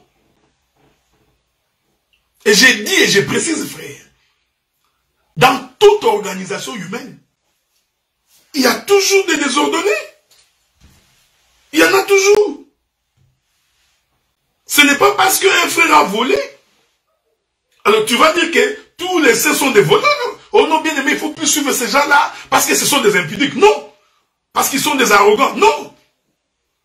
Il peut y en avoir 2 ou 3 ou 4 qui sont des brebis galeuses. Mais tu ne peux pas jeter l'opprobre sur toute une communauté. Parce que frère, que vous le vouliez ou pas, une assemblée c'est aussi une communauté. Il ne faut pas refuser ça, frère. Avant d'être église corps mystique, on commence d'abord par être église locale. Nous avons raison de dire que vous ne comprenez pas les choses. D'ailleurs, quand les églises commencent à porter des noms, Bernard Ministry, je ne sais pas quoi Ministry. Alors, quand nous disons que c'est de la fausseté, est-ce que vraiment c'est pour dire que nous sommes, ma bien-aimée soeur Safi, non, tu ne me rejoins pas dans les plateaux. Si tu veux une émission, on va faire une émission nous deux. Parce que tu vas nous me distraire pour que je ne dise pas ce que j'ai à dire. Donc, vous comprenez ce que j'ai dit. Donc, cette précision et détail, Donc, dans les frères Paul, il salue les Corinthes, le peuple de Corinthe. Il appelle à l'assemblée des saints à Corinthe. Il dit, nous avons trouvé chez vous des choses qu'on n'a même pas trouvées chez les païens. Mais c'était l'assemblée des saints de Corinthe, non? Est-ce que Paul a dit, puisqu'il en est ainsi, vous n'êtes pas l'assemblée de Dieu? Non! Non! Donc, je voudrais ici dire ceci, frère. N'allez pas prendre les péchés de quelques frères, les erreurs de quelques frères, et faire porter les chapeaux à tout le travail que nous avions accompli. Vous ne pouvez pas. Donc, si vous avez des remarques, des reproches à faire aux frères, allez-y voir les frères et dites, tel frère, tu te comportes mal. C'est tout. Mais jetez l'opprobre sur tout le travail que nous avions accompli. Et bien, bien aimés dans le Seigneur, nous ne pouvons pas nous taire. Nous continuerons à dire que vous ne comprenez pas les Écritures. Donc, je précise que nous avons la sévérité vis-à-vis aux femmes parce que nous savons. Il faut être sévère, frère. Même la Bible dit. Ce n'est pas une sévérité de haine. Demander à mon épouse, elle va te dire que je suis un mari aimant. Et que je suis un homme qui ne court pas derrière les jupons. Moi, je ne drague pas les sœurs en Christ. Mais, nous faisons un effort pour que la doctrine soit respectée. Regardez, frère, quand le Seigneur choisit, quand les sacerdoces, quand on établit les sacerdoces, après, je demande aux serviteurs de Dieu d'apprendre à leurs femmes à respecter les sacerdoces, frère. Respecter. Ne viens pas donner ton avis sur des choses dont tu ne connais pas, tu n'as pas été appelé. Regardez, frère. Quand le Seigneur choisit, il choisit les Lévites. Dans la tribu de Lévi, il y avait des femmes. Est-ce que vous pensez que Dieu est fou? Dans la tribu de Lévi, Marie, Élisabeth, n'étaient pas des femmes. Ici, nous parlons du sacerdoce. Nous ne parlons pas des dons des prophéties. Déborah était prophétesse. Qui a refusé que Déborah n'était pas prophétesse? Est-ce que as-tu vu Déborah exercer dans les sacerdoces? Tu l'as vu? As-tu vu Déborah couper, égorger l'animal? Est-ce que tu as vu ça? As-tu vu Déborah se tenir devant le peuple réuni en train de lire la loi? Mes frères, respectez les bornes. Bien-aimés sœurs, vous qui avez cru à cet évangile, vous êtes à la bonne place. La Bible recommande aux sœurs d'être chastes, modérées et réservées. C'est la bonne manière. C'est la manière respectueuse. Quand vous voyez dans une église, on met la femme devant un exergue, comprenez carrément que le diable est là-bas, prenez vos Bibles et sortez. Il ne faut pas avoir honte. Quand vous voyez dans une église, on prend la chaise, de la femme du pasteur, on met devant, on commence à l'honorer, prenez vos Bibles et sortez, frère, on n'a pas honte de vous le dire. Mais nous ne refusons pas que la femme exerce les ministères de ce que Dieu lui a donné. Elle a les dons des prophéties qu'elle prophétise. Mais la Bible dit prophétiser aussi selon l'analogie de la foi. Est-ce que vous comprenez? Donc les prophéties, que tu sois frère ou que tu sois sœur, quand nous sommes dans une église locale, elles doivent être canalisées par les ministres. C'est pas parce que tu as les dons de prophétie, une sœur, tu vas te réveiller un matin, réunir les gens et commencer à prophétiser. Non, frère. Mais ça, c'est un désordre. Voilà pourquoi nous n'avons aucune femme sacrificatrice. Il faut répondre à ces questions. Le pourquoi. Nous ne sommes pas misogyniques. Ce n'est pas une tendance misogynique. Des choses comme ça, en Europe, là, on risque de fermer nos églises parce que quelqu'un dit que nous sommes contre les femmes. C'est la parole, c'est la doctrine. C'est pourquoi Apocalypse répond, ce que j'ai contre toi, c'est que tu as laissé Jézabel, la femme. Il faut te poser la question, pourquoi Dieu a dit Jézabel, la femme? Pourtant, du temps de Jézabel, c'était Akab qui dirigeait le pays, non? Pourquoi Dieu n'a pas dit Akab? Mais ces choses-là, c'est ça l'évangile éternel. C'est ça la beauté de cet évangile. Le pourquoi. Nous répondons à la question de le pourquoi. Et cette question-là, elle est biblique parce que la Bible dit que Dieu fait chaque chose avec un but. Un prédicateur qui ne donne pas le but, il n'a pas prêché. Il répète, il parle un mot français, il répète en français. Les Branhamistes ont souffert à cause de nous. D'ailleurs, ils sont reconnaissants. Parce que nous les avions éclaboussés. Et regardez encore ce que le bien-aimé a dit. Non, on ne peut pas laisser des choses comme ça faire. Honnêtement, on ne peut pas laisser ça. Il dit que nous sommes des branhamistes sans branham. Mais les branhamistes ont une forme hiérarchique et pyramidale. Dans l'église ministérielle, nous ne sommes pas comme ça. L'église locale de Gatineau n'a pas un super ministre qui les commande, qui doit se trouver quelque part aux États-Unis ou se trouve quelque part en Afrique. Donc, la manière dont nous avions commencé ne peut même pas passer. Ça ne peut même pas arriver. Et ça n'arrivera pas parce que ce n'est pas ce que nous avons comme idée. Il y a un frère qui m'appelle ici. Regardez ce que nous disons, frère. Donc, nous ne sommes pas le branham. Non, ce qui est vrai, c'est que les branhamistes vous ont fait souffrir parce que vous ne connaissiez rien. Ils vous ont fait souffrir. Quand ils enseignaient sur la sémence du serpent, ils vous expliquent des choses. Les 7 âges de l'église, d'ailleurs, qu'ils ont mal expliqué, les 7 sceaux, vous ne compreniez absolument rien. Il y a même des gens aujourd'hui dans les églises, quand tu dis 7 sceaux, 70 semaines de l'année, ils ne comprennent rien. 7 semaines ont été fixées sur ton peuple. Lui, il compte la semaine, lundi, mardi, mercredi, jeudi, vendredi, samedi, dimanche. Tu vois, c'est normal que vous avez souffert. C'est nous. Je l'ai dit, sans risque d'être contredit, c'est nous. Les ministres des assemblées. Maintenant, frère, mes frères, dans toute région, dans tout environnement, il y a toujours un début. Nous ne sommes pas tombés du ciel, frère. Vous voulez qu'on dise quoi? On n'est pas tombé du ciel. Nous avions émergé dans une côte. Même les apôtres, frères, ont émergé du judaïsme. Pourquoi vous voulez que nous tombions du ciel? Non. Même l'église de Jésus, même quand Jésus a commencé, mais l'écriture que vous avez lue dans Luc chapitre 4, quand le Seigneur entre dans la synagogue, mais c'était le culte des judaïstes. Même lui, le Seigneur, est sorti. Mais non, c'est vraiment étonnant quand les gens ne comprennent pas les Écritures.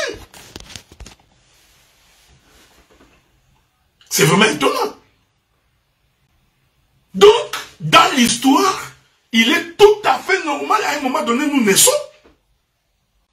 Nous trouvons des faussetés. À un moment donné, Dieu nous tire de cette fausseté et il commence quelque chose. Ici, je parle localement. J'ai dit localement. Si vous venez au Canada aujourd'hui, vous n'allez quand même pas dire que l'église des saints du Canada a commencé quelque part. Non. Donc, il y a une génération de gens qui sont là, assis, pour commencer. Donc, vous comprenez ce que nous disons. Donc, aujourd'hui, si un frère t'a frustré, ou que tu as été déçu par un frère, pardon, oublie, pourquoi tu emportes tranquille?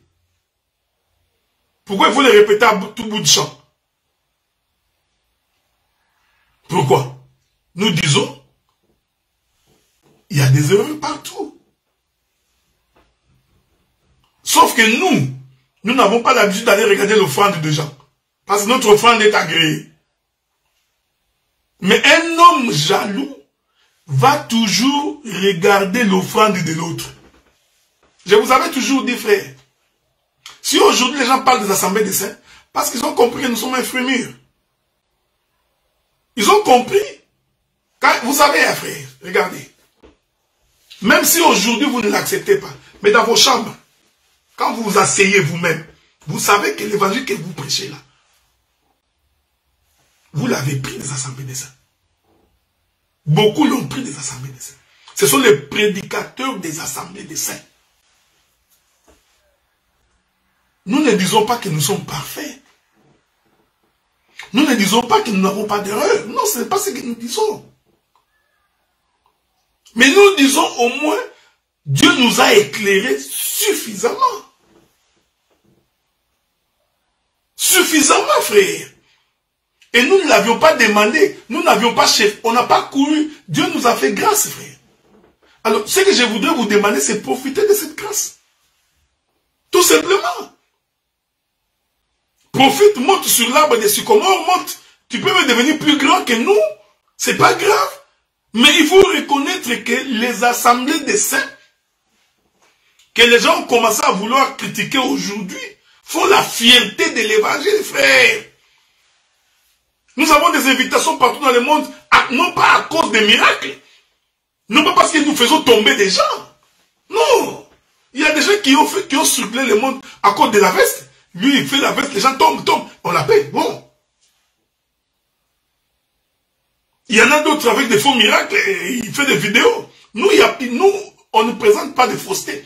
On ne mélange pas les images pour attirer l'attention des gens. Tout ce que nous avons fait, c'est présenter l'évangile. Israël est sorti de l'Égypte. Il a terrassé toutes les nations qui s'élevaient devant Israël. Balak a appelé Balaam. Balak. Parce que Balak était très jaloux. Il avait trop peur.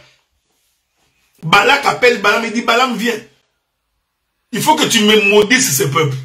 Frère, on ne maudit pas un peuple de Dieu. Ça, je vous l'ai dit. Nous croyons à un Dieu véritable et nous servons les dieux vrais. Et nous disons que tous les complots du monde des ténèbres échoueront. Frère, ça échouera. Balak dit, Balaam vient. Il donne des offrandes à Balaam. Il lui donne de l'argent, prends de l'argent. Tu vas me maudire ces peuples. Prêche l'évangile, frère. Arrêtez de vouloir combattre ceux qui croient à l'évangile.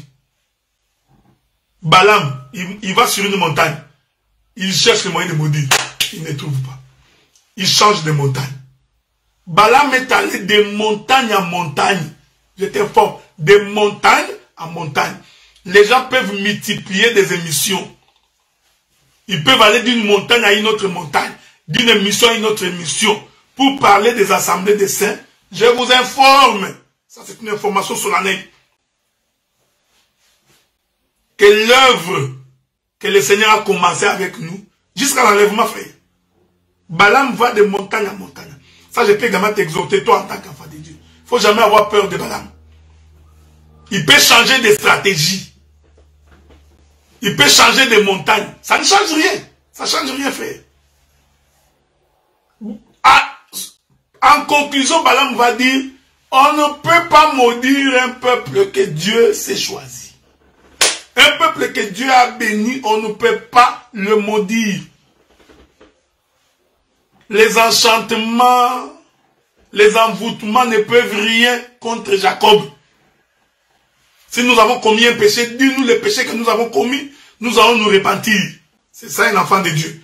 Mais renverser la doctrine, vous ne renverserez jamais la doctrine. Vous voyez? Comment les gens ne comprennent pas les Écritures.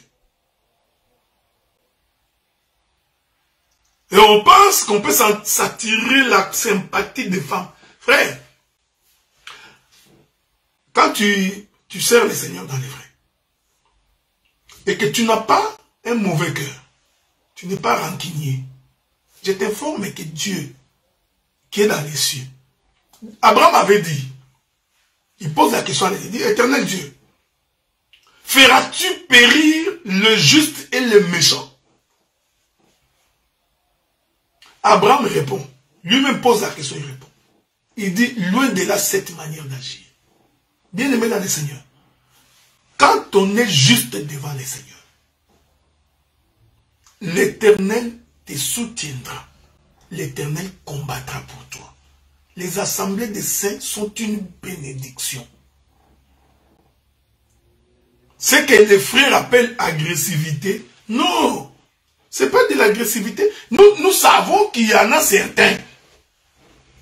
Il y en a certains, comme dans toute communauté, qui peuvent avoir être impolis, ou mal renseignés, ou tenir des propos discourtois. C'est dans toutes les communautés.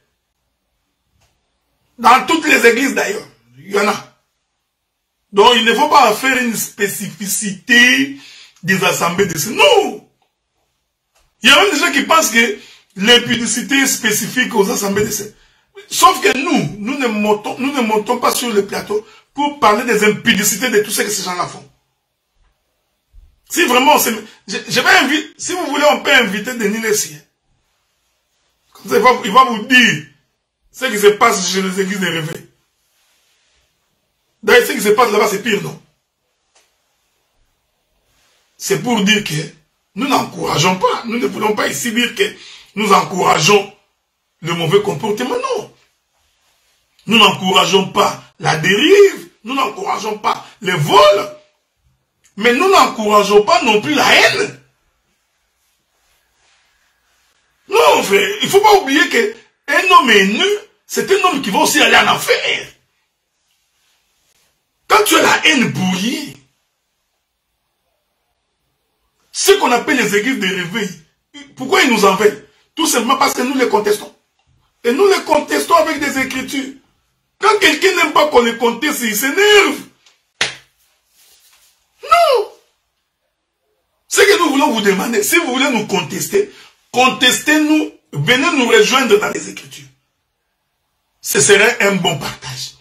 Dites-nous par exemple, vous voyez telle prédication prêchée par tel ministre de l'Assemblée des Saints. Je trouve que c'est en désaccord avec les Écritures. Maintenant, venons, partageons, laissons le peuple juger. Parce que nous savons déjà quand nous partageons, même quand c'est vrai, tu ne vas pas accepter. Certainement quand tu vas rentrer dans ta chambre et que tu vas croire que nous avions raison. Mais nous allons laisser le choix au peuple de voir. La rencontre, c'est sur les Écritures. Mais je voudrais ici préciser aux frères que les frères, un frère ne combat pas son frère en public. Voilà pourquoi il y a des choses, des fois, nous nous réservons de les dire en public quand nous considérons qu'il s'agit de notre frère. Mais si nous avons la certitude que quelqu'un dit qu'il n'est pas notre frère, eh bien nous sortirons à ce moment-là pour parler. Voilà pourquoi les frères, on se parle toujours. C'est pourquoi les assemblées de saints sont les seules églises qui ont instauré le système de partage débat. Ça n'a jamais existé. Pourquoi vous n'êtes pas reconnaissant à vous? Là où vous étiez, vous là, vous pouviez vous opposer à votre pasteur. On vous chasse le même jour, non? Vous vous inclinez. Attends. Même quand il est fausté. Attends.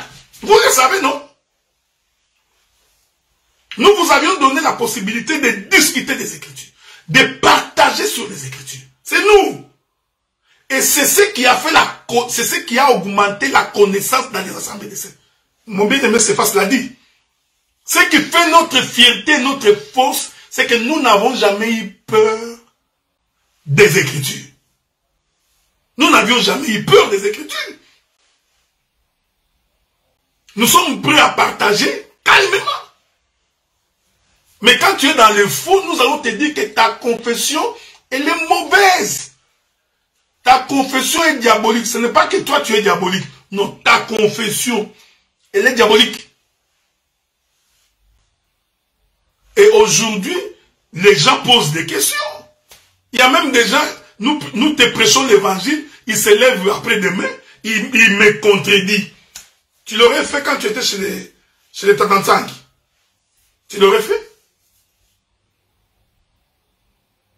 Vous voyez? Et les gens, à force de poser des questions, les yeux s'ouvrent, frère. Et quand les yeux s'ouvrent, l'homme de vie et la connaissance, il rejette la fausseté. Quand il rejette la fausseté, ce n'est pas l'agressivité. Je vais lire une écriture. Laissez-moi lire une écriture. Ma soeur, ça ne t'inquiète pas.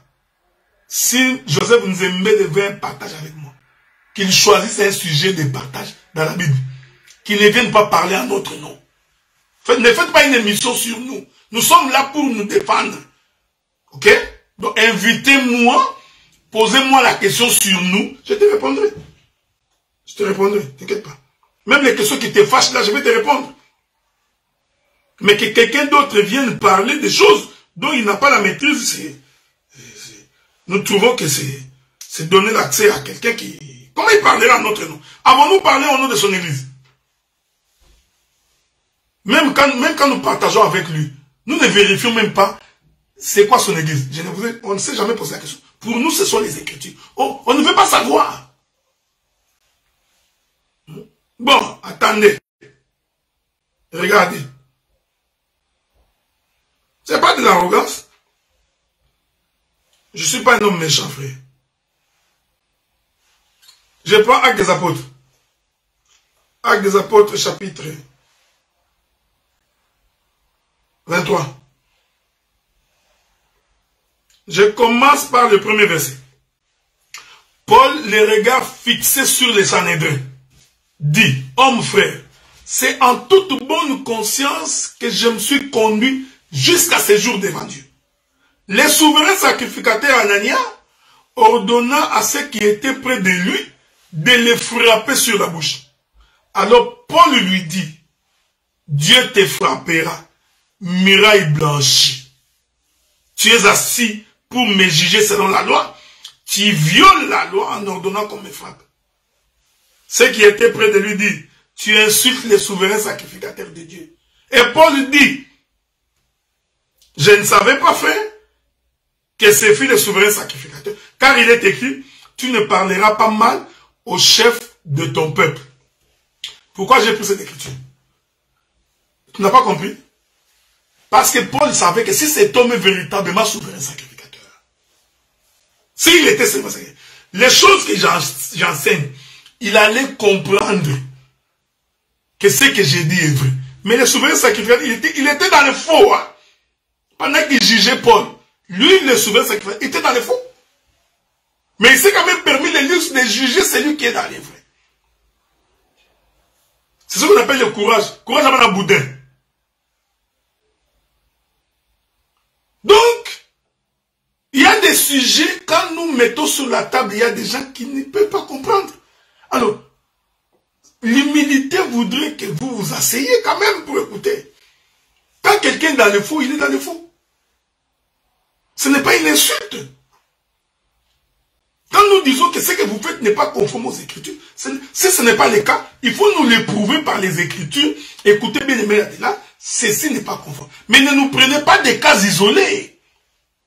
C'est ce que je commence à ne pas aimer. Arrêtez de prendre des cas isolés et en faire une généralisation. C'est de l'induction. Raisonnement par induction. On a appris ça dans les cours de logique. La logique cartésienne. Avec René Descartes. Tu ne fais pas l'induction. Tu pars d'un cas, tu généralises. Non. 3, 4 frères, 5, 6 frères. Frères, vous ne pouvez pas compter le nombre des assemblées de saints. Alors, s'il y en a 2, 3, 4 personnes, essayons de ne pas généraliser. Ce n'est pas une bonne manière de présenter les choses. Parce que cette manière-là prouve que vous avez des difficultés. Prouve que nous sommes devenus envahissants. C'est une promesse que nous allons élargir les tentes. Élargir les tentes ici, ce n'est pas... non. La connaissance que Dieu nous a donnée est en train d'envahir le monde. C'est une promesse faite à Daniel. Et personne, et puis je vous dis, les générations qui viendront après nous, ils auront encore beaucoup plus de connaissances. Donc, c'est une promesse, bien-aimés dans le Seigneur. Donc, les assemblées des saints sont une communauté. Oui. Tu ne peux pas refuser ça. Pourquoi tu veux refuser ça? Arrêtez de spéculer. Tu vois, assemblée des saints. L'assemblée des saints, c'est... Oui, mais tu dois d'abord avoir une communauté locale. Là où Dieu a établi les ministres qui t'enseignent localement d'abord. Il faut qu'il y ait la maison de Salomon. Ensuite, il faut qu'il y ait les temples de Salomon. Ces deux choses-là sont importantes. Et les temples et la maison de Salomon. Nous sommes une communauté des assemblées des saints. Nous, notre fondement, c'est la parole, la doctrine, les écritures. Ça, c'est nous. Nous, ce n'est pas ta tête, la forme de ton nez, la couleur de tes vestes qui nous intéresse. Non. Nous, les écritures. C'est pourquoi, quand nous considérons que chez notre frère, quelque chose ne va pas, nous allons pour vérifier. Frère, écoutez, c'est ça les assemblées des saints. Pendant que je suis ici au Canada, si je fais des choses qui ne sont pas conformes aux Écritures, un autre ministre qui est en Ouganda, il a le droit de m'appeler pour me dire, j'ai vu chez toi des choses qui ne sont pas correctes. Je ne peux pas me fâcher. Je vais m'expliquer. Je vais lui faire, regardez par rapport à ce que tu vois par rapport à la marche que nous faisons pour telle ou telle raison, nous parlons. Il ne peut pas devenir mon ennemi parce qu'il a trouvé que je suis en train de bâtir un hôtel qui n'est pas conforme à la doctrine. C'est ça les assemblées des saints. C'est pourquoi quand nous nous déplaçons, nous n'avons pas honte. Nous n'avons pas de limites. Que je débarque à Kingasani dans une assemblée des saints, j'entre. Je suis chez moi. Et les frères aussi savent qu'il est chez lui. C'est ça nous. C'est ça, nous, c'est ça l'écriture de veiller les uns sur les autres. Nous veillons pour que la doctrine soit respectée. Le salut est individuel et communautaire. Vous voyez, le salut, il est communautaire et individuel. Les deux. Quand Israël s'est déplacé, frère, il s'est déplacé tout un corps. Ruben ne pouvait pas partir laisser les Dan, les Issachar. Non. Quand Judas commence la marche, tous les frères, ils se déplacent comme tout un corps. L'importance, c'est l'arche de l'alliance au milieu du peuple. Nous maintenons l'arche au milieu de nous, mais nous marchons tout autour de l'arche. C'est ça. Nous sommes les assemblées des saints. Et vous allez voir, frère, c'est là où je dis, les frères ne se battent pas. Mais ne jamais donner les armes aux Philistins. Non! C'est aussi anti-doctrine. Anti-doctrine. Ne jamais donner les armes aux Philistins. Un jour, Saoul est sorti en guerre avec Jonathan. Vous connaissez l'histoire. Pendant cette guerre-là, et les pères et les fils meurent. Je n'entre pas dans les détails. Parce que Saoul et Jonathan qui meurent le même jour, c'est la croix. Mais ce n'est pas l'objet de notre intervention. Saoul et Jonathan meurent. Quelqu'un vient annoncer à David. Je vous informe que pendant la vie, Saoul cherchait la mort de David. Vous connaissez l'histoire. Combien de fois Saoul a cherché la mort de David? Ça, vous le savez, vous connaissez l'histoire. Jusqu'à ce qu'un jour, Saoul est allé dormir dans dans un rocher, il dort. David vient, il récupère les éléments de Saoul. Il lui monte. Il dit, oh roi. Quand nous allons vous demander d'expliquer ces choses, vous serez incapable. Pourquoi David n'a pas tué Saoul? Quand nous vous dirons, expliquez-nous le sommeil de Saoul qui fait en sorte que David ne l'a pas tué. Là, tu vas répéter en français, tu vois, bien-aimé dans le Seigneur, bien-aimé dans le Seigneur. C'est ça, c'est ce qui fait les assemblées des saints. Le pourquoi de cette écriture. Regardez. Vous connaissez l'histoire. Mais le jour où Saoul est mort, quelqu'un est sorti en criant. Vous savez, il y a des frères qui sont vraiment possédés. Hein? L'homme a couru devant David. David, oh, Saoul est mort. Tu vois, il pensait faire plaisir à David. Comme il avait vu David pendant sa vie être combattu. Vous savez ce qui est arrivé à cet homme, non? Il est mort. Lui qui pensait avoir fait une bonne chose. C'est lui qui est venu j'aime ces choses. C'est lui qui est venu annoncer la mort de Saoul est mort. Ça aussi, tu ne peux pas expliquer. Quand nous allons t'expliquer que cet homme-là qui vient annoncer la mort de Saoul, c'est le Seigneur Jésus-Christ, tu ne peux pas voir. Mais frère, reconnaissez quand même que Dieu nous a fait grâce, non? Nous voyons là où l'homme ne peut pas voir, là où les communs des mortels ne voient pas. Mais j'ai pris d'abord cette écriture pour l'exhortation. David, au lieu de se réjouir, parce que Saoul est mort. Si c'était toi, tu allais prêcher, non? Saoul, c'est ton ennemi. Il faut tuer Saoul. Saoul, il t'a combattu toute ta vie. Il faut tuer la mort de Saoul, la mort de tes ennemis. Tu vois? Saoul était frère. David ne l'a pas tué. Le jour de sa mort, comme il était mort entre les mains des ennemis, l'homme qui a annoncé la mort de Saoul, eux aussi morts. Frère, quand on attaque ton frère, tu ne peux pas te taire. C'est pourquoi je vous avais dit que les frères ne se battent pas. Quand quelqu'un s'attaque à son frère, donc il devient son ennemi. On fait les deuils de Saoul, tout le monde pleure. Saoul est mort. Vous voyez? Les deuils de Saoul. Saoul meurt.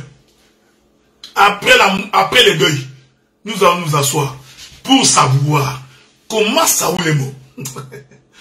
Frère, je trouve que ça, vous risquez de me faire dire des choses. J'ai dit, frère, après la mort de Saoul, le peuple doit s'assembler pour comprendre comment Saoul est mort. Parce que la vie ne peut pas continuer si on ne sait pas comment Saoul est mort. Est-ce que vous comprenez ces choses? C'est ça la grâce que Dieu a accordée aux ministres des assemblées des saints. Maintenant, je vais conclure. Nous n'avons pas beaucoup de gens qui prêchent. Il faut compter le nombre des assemblées des saints. Le terrain est encore vide. Ce n'est pas encore fini. Ce qui est difficile aujourd'hui, c'est que les gens qui s'étaient proclamés des pasteurs dans leurs églises, maintenant ils ont des jeunes frères qui sont dans leur église, mais qui viennent visiter les assemblées des saints. Et ces jeunes frères-là sont devenus plus instruits que les pasteurs. Maintenant, quand ces jeunes frères reviennent dans vos églises-là, ils commencent à trouver que le pasteur est léger. Maintenant, quand ils posent 2-3 questions au pasteur, le pasteur ne connaissant pas la réponse, il s'énerve. Quand il vérifie, il se rend compte que, oh, le monsieur, il a visité la génisse de Samson. C'est comme ça que ça vous énerve. C'est ça toute votre colère. C'est ça toute votre haine. C'est ça. Les fidèles sont devenus plus instruits que les bergers. C'est grave. C'est pourquoi il faut que toi tu descendes sur le banc, que les fidèles vont y prêcher. Mais le fidèle qui va prêcher, il est allé se ressourcer. Vous le savez. Vous le savez, tout le monde le sait. On fait semblant, mais vous le savez. Vous savez comment quand tu rentres dans ta chambre, tu es en train d'écouter les ministres de l'Assemblée pour te concentrer, te méditer. Quand tu sors, on pense que tu es grand maître. Vous savez, aujourd'hui, ça devient difficile avec l'Internet. Tout ce qu'un homme prêchera sera connu. On peut savoir que tout ça, tu as pris chez toi. Même les mots que tu utilises vont commencer à t'accuser. Tu vois, quand tu t'enfermes dans une chambre, tu te concentres, tu médites, tu écoutes les docteurs, tu écoutes. Inconsciemment, tu vas m'avaler. Maintenant, quand tu sors dehors, pendant que tu fais tes gymnastiques, hop, tu vois, ah, Jésus, comme tu m'as intériorisé, tu vas faire sortir un mot, hop, dès que les mots sortent, tout le monde sait. il est allé se ressourcer chez les prophètes Jean-Willy. Parce que vous savez, nous tous nous connaissons. Nous connaissons que quand tu entends 2, 3 expressions comme ça, tu sais que c'est tel. Quand tu entends tel. Donc, c'est connu. Maintenant, quand ces gens-là deviennent plus instruits que les pasteurs de groupes de prière de réveil, je reviendrai pour expliquer c'est quoi un groupe de prière. Donc, il devient plus instruit que les pasteurs de groupe de prière. Maintenant, quand les pasteurs parlent, les fidèles trouvent que le pasteur ne connaît rien. Quand il pose 2, 3 questions au pasteur, le pasteur dit qu'il est impoli. Non, frère, il n'est pas impoli. Il veut savoir. Moïse a dit, Dieu, le peuple auprès de qui tu m'envoies, ils me poseront la question. Il ne faut pas fuir les questions. Tu es habitué à écouter les questions des gens que tu as amadoués. Il y a des questions vraies. Et nous vous prions un jour de venir assister quand les ministres des assemblées se font un partage, tu verras. Alors, bien aimés dans le Seigneur, je voulais dire au peuple de Dieu, vous tous qui avez cru en Jésus-Christ, vous tous qui avez accepté le Seigneur, au travers des prédicateurs, ministres des assemblées, c'est la Bible. Assemblée de c'est la Bible. Vous avez choisi la bonne part. Et vous le savez. Pour preuve, prends la connaissance que tu as. Va poser à ton pasteur. Allez lui poser la question, pourquoi cette tresse sur la tête de Samson? Pose-lui la question, pourquoi Samson a pris les 2 bâtons? Chez les Philistins, il a couru avec les 2 bâtons sur la montagne. Va lui poser la question. Dis-lui de t'expliquer. Tu verras par toi-même qu'il est limité. Est-ce que c'est un péché? Non. Si tu es limité, recherchez la connaissance. C'est écrit. Recherchez la connaissance. C'est une recommandation du Seigneur. Tu verras par toi-même que le pasteur ne comprend rien. Il comprend absolument. Expliquez-lui pourquoi il tient les 2 bâtons, il écroule la maison et lui et tous ces Philistins meurent. C'est quoi ces gestes? Il ne comprendra pas. Comment il récupère les 2 bâtons, il court à la montagne? Il ne comprendra pas. Bon, est-ce que c'est ce qui vous rend jaloux vraiment? Parce qu'il y a 2 ou 3 frères qui sont impolis à gauche ou à droite. 2, 3, 4 volets de façon isolée. Des impudiques à gauche et à droite. Vous voulez porter l'opprobre sur tous les travaux que nous avions fait? Non! Nous nous lèverons et nous résisterons. C'est pourquoi quand je fais un partage, ne viens pas faire un partage avec moi parce qu'un frère t'a insulté. C'est ce que j'ai entendu la sœur Safi dire. J'étais parti dans une église. Non, non, ça c'est, ma soeur, ça ce sont des cas isolés. Ce n'est pas parce que tu as rencontré une difficulté quelque part ou quelqu'un a dit quelque chose de mauvais là-bas qu'automatiquement on jette l'opprobre sur tout le monde. Non, non. Parle aussi du bien de ce que tu as trouvé en allant aussi quelque part ailleurs. Que le Seigneur vous bénisse. Il vous garde. Je sais qu'il y a eu beaucoup de préoccupations, beaucoup de questions, mais c'est comme je dis, l'essentiel pour nous était de rassurer le peuple de Dieu que la bonne nouvelle, l'évangile éternel, il ne faut pas avoir honte de le dire. Il y a des gens, il y a des fois des gens qui ont honte de dire, mais il ne faut pas avoir honte de dire, frère. L'évangile éternel, le pourquoi, c'est-à-dire les buts de l'écriture. Cet évangile est prêché aujourd'hui, c'est le même qui va être prêché en Israël. Donc il ne faut pas avoir honte de le dire. Nous sommes les saints. Je suis le saint allé là. Je n'ai pas honte pour ça, frère. Il ne faut jamais avoir honte d'être prédicateur. Jamais. Surtout pas devant les Philistins. Bon. Que la paix du Seigneur soit avec vous. Et que Dieu vous garde, qu'il vous protège. Donc, qu'il protège également vos maisons. Donc, c'était ça mon souci. C'était pour rappeler aux uns comme aux autres que les assemblées des saints, nous sommes une bénédiction. Et vous le savez, frère. Vous le savez. Nous sommes vraiment une bénédiction pour le corps de Christ. Et les ministres de cet évangile sont une bénédiction. Mais, nous disons, il peut y avoir des erreurs. Il peut y avoir des dérapages. C'est écrit dans la Bible. Si nous branchons d'une manière ou d'une autre, ça va arriver. L'essentiel est que quand un frère a branché, va vers les frères, parle avec lui. Si c'est répand, vous l'avez gagné au Seigneur, vous continuez la marche. C'est ce que nous vous demandons tout simplement. La Bible dit que si ton frère tombe, c'est ton frère. Donc il y a possibilité que ton frère tombe dans les péchés. Il y en a, frère. Mais si, à cause du péché d'un frère, on veut porter l'opprobre sur toute la communauté, mais bien aimé dans le Seigneur, c'est vraiment manquer de la compassion. Il faut toujours regarder son frère avec un œil compatissant. Toujours, frère. Voilà pourquoi Moïse tua l'Égyptien, mais il ne tua pas ses frères. Et nous demandons à tous ces gens qui ne croient pas comme nous, parce qu'il y aura toujours des gens qui ne croiront jamais comme nous. C'est une promesse de l'Écriture qui a dit que tout le monde allait croire. Donc nous demandons à tous ceux qui ne croient pas comme nous, qu'ils nous rencontrent dans les Écritures. Ne venez pas nous rencontrer sur la vie des gens. La doctrine nous a appris comment on règle les questions sur la vie des gens. Les questions sur la vie des gens, frères, en Israël. Nous nettoyons ça à l'intérieur de la maison. Nous ne venons pas exposer nos frères sur la place publique, frère.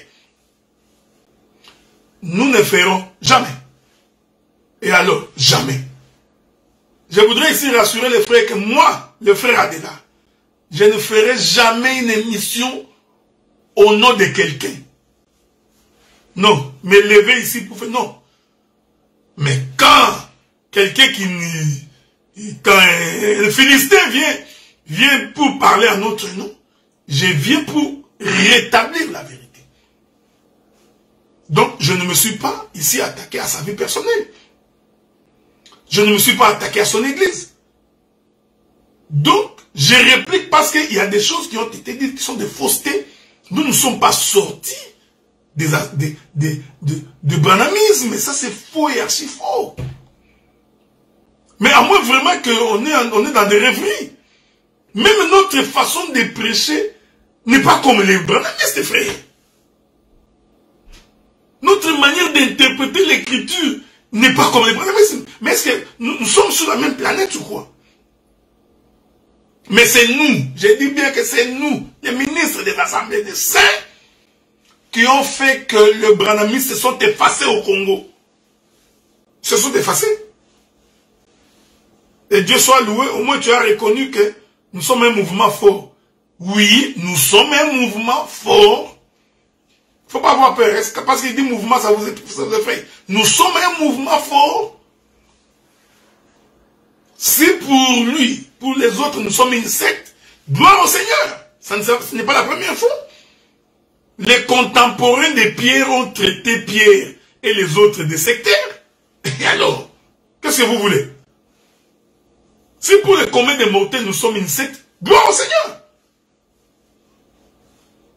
Mais nous savons que la vérité de l'évangile, les frères, nous l'avons. C'est nous, les assemblées, qui en faut comprendre aux gens que le modérateur n'est pas biblique.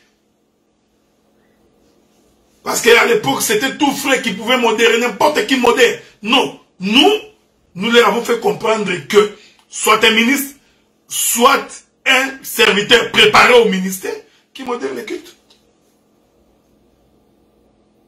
Donc il y a beaucoup de choses que nous avions apportées qui fait qu'aujourd'hui, au moins vous pouvez parler. Quand tout le monde s'est parfumé ou mettait de l'huile d'onction comme l'huile d'olive, dans toutes les églises presque. Mais quand nous nous sommes levés, il y a 15 ans, 20 ans passés, frère. Quand je dis nous ici, c'est comme l'avait dit, nous et le Saint-Esprit. Ce n'est pas mauvais, frère. Il faut dire nous. Ok? On dit nous et le Saint-Esprit. Donc nous avons des prédicateurs, des renoms, qui méritent nos hommages. Nous avons des bons prédicateurs, frère. Des bons. Parce que si on cite tout le monde ici, je vais la citer, ça ne peut même pas vous jalouser parce que vous savez que nous avons des bons prédicateurs, frère. Nous avons de la jeune génération des bons prédicateurs. Nous avons les Pichou Bosangue, les docteurs Pichou Bosangue, les Enoch Lugosi, les Oscar Wembo. Nous avons les Philippe Sumbu. Non, nous avons des bons prédicateurs. Les Guy Roger Bassapela.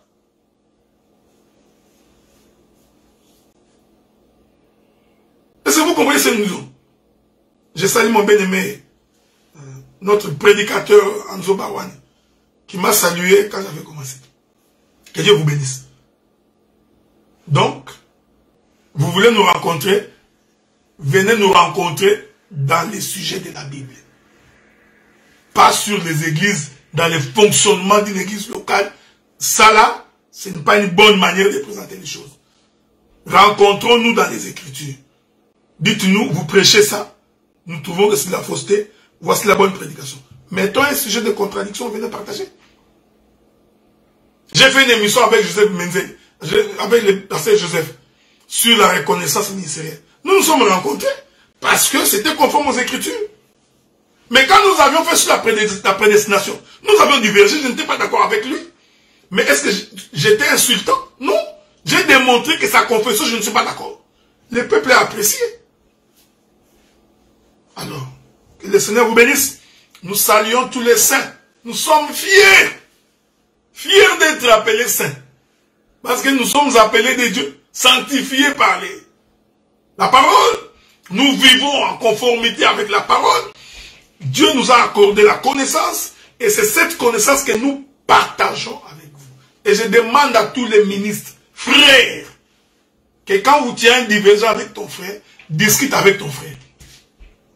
Parle avec ton frère. Parle avec un autre ministre. Ne viens pas sur la place publique étaler. Parce que si tu étales ton frère en public, eh bien nous allons nous lever également pour venir défendre notre frère.